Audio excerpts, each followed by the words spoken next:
আমরা ঈশ্বরের ইচ্ছে বা ঈশ্বরের সময় না হলে সঠিক কাজ বা সঠিক জায়গায় যাওয়া বা সঠিক খাওয়া বা সঠিক কোনো কিছু জীবনের বিষয়ের আশায় যা কিছুই আছে ভোগ করা, এগুলো কিন্তু করে উঠতে পারি না। ঈশ্বর সব কিছুর জন্যই কিন্তু সময় বা পরিস্থিতি, জায়গা সব কিছুই, অর্থাৎ পরিস্থিতি, পরিবেশ সব কিছুই নির্ধারণ করেই রাখেন। তা সেটা আমাদের সময়ের সাথে সাথে বা আমাদের কর্মের দ্বারা সেখানে আমরা পৌঁছে যাই।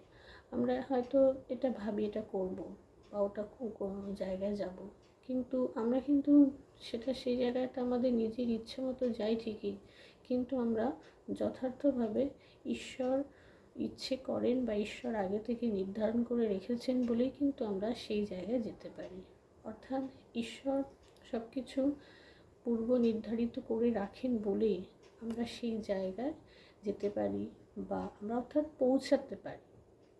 লক্ষ্য বলুন বা কোনো জায়গায় উপস্থিত হওয়া বলুন সময় মতো, সে সব কিছুই, বা কোনো কিছু খাওয়া বলুন বা কোনো কিছু বিষয় আশয় ভোগ করা বা যা কিছুই হোক, অর্থাৎ কর্মের দ্বারাই আমরা সঠিকভাবে সেই জায়গায় বা লক্ষ্যে পৌঁছাতে পারি। কিন্তু অবশ্যই আমাদের তা পরিশ্রম করতে হবে। পরিশ্রম বিনা কিছুই হয় না, কিন্তু সবই পূর্ব নির্ধারিত বা ঈশ্বর নির্ধারিত। সেটা আমরা বোঝার চেষ্টা করতে হবে এবং ঈশ্বরকে স্মরণ করে ঠিকঠাকভাবে আমাদের এগিয়ে যেতে হবে। রাধে রাধে, জয় গুরু।